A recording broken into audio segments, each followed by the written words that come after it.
Hello and welcome in. It's Dan Hardenbrook. Glad to be back with you. Hope the weekend went well. Let's take a look now at your latest local news headlines from around the region. It is your Newberry News Update on M123 FM. Your news today brought to you by Helen Newberry Joy Hospital and Healthcare Center. Recent studies credit massage therapy with easing chronic pain, symptoms of fibromyalgia, and stress and muscle tension.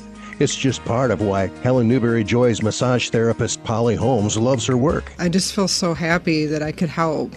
And people that really think they're stuck with this pain the rest of their life and then they get some relief from it, really makes it all worth it to improve someone's health and well-being and ease their pain. Polly says a regular regimen of massage therapy can make a huge difference. The massage needs to be applied monthly to really work. More often the better, especially in the beginning. You have probably a lot of things to work out, and you just need to give it a little extra in the beginning, I would say, and then you can back off and just come in once a month for a while. The sooner you start, the better. Call 293-9231 to schedule with Holly in the Rehabilitation Services Department or book online at vagaro.com.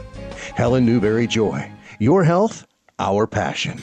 In your latest local news, Tahquamenon Area Schools and other districts around the state are one step closer to snow day forgiveness. A bill passing the State House of Representatives late last week is now up for consideration in the Michigan Senate. Under the proposal, Tahquamenon Area Schools would only have to make up 5 days instead of 9. Other districts eagerly waiting the decision as well so that they can set their final days of instruction. After House Bill 5797 passed the House of Representatives last week, the Michigan Senate will now consider. The Senate, however, is on a deadline. They'll have to pass House Bill 5797 this coming week before legislators attend the Mackinac Policy Conference on Mackinac Island next week. If the bill proposed passes the Senate, Tahquamenon Area Schools says they'll continue on with in-person instruction. The last day of school would be Wednesday, June 11th, which would be a half day for students. If the Senate votes down 5797, the district in Newberry will have to make a consideration between two options. One would be extending the final date and staying in school through that set point on the calendar, or an in-person and virtual hybrid schedule would be set up. Under the district's backup plan, students would either remain in school until June 17th, or the last in-person day would be June 4th, with virtual learning to complete the school year. Families were asked to take a survey online, and nearly 60% of district families said that they would prefer to end in-school instruction on June 4th, complete virtual instruction till June 17th. Google Classroom will be set up with Chromebooks sent home for students to complete their coursework. Families without internet access would also receive a Chromebook with the required materials downloaded for offline use. The topic will be discussed at tonight's Board of Education meeting. That's at 6 p.m. at Tahquamenon Area Schools. And for more info, you can go to the Tahquamenon Area Schools-TAS Facebook page. Helen Newberry Joy Hospital and Healthcare Center is hosting a community blood drive today. That takes place in the community room from 1:30 until 5:30. Walk-ins will be taken only for this event. Helen Newberry Joy Hospital and Healthcare Center says that one donation can help save as many as 3 lives. In rural communities like ours, local donors make a real difference. Could be your neighbors, friends, family, or someone you know well that relies on those blood donations. Transfusions are covered during surgery, emergencies, and ongoing treatment at all UP hospitals. Come on out for the blood drive today. Helen Newberry Joy Hospital and Healthcare Center hosting that in the community room from 1:30 until 5:30. It's going to cost more for you to hit the snowmobile trails next season. That's because the Michigan Department of Natural Resources has announced as an increase in snowmobile trail permit fees, part of a 5-year consumer price index adjustment for snowmobile trail permits. Starting later this year, the fee will increase from $52 to $65, remain at that price point for the next 5 years. As Specifically, the adjustment accounts for a 25.1% increase over the last 5-year cycle. DNR officials say that the increase helps sustain the vast snowmobile trail system, which leads to a $1 billion economic impact for the state of Michigan. Trail permits go on sale for the new season on September 1st.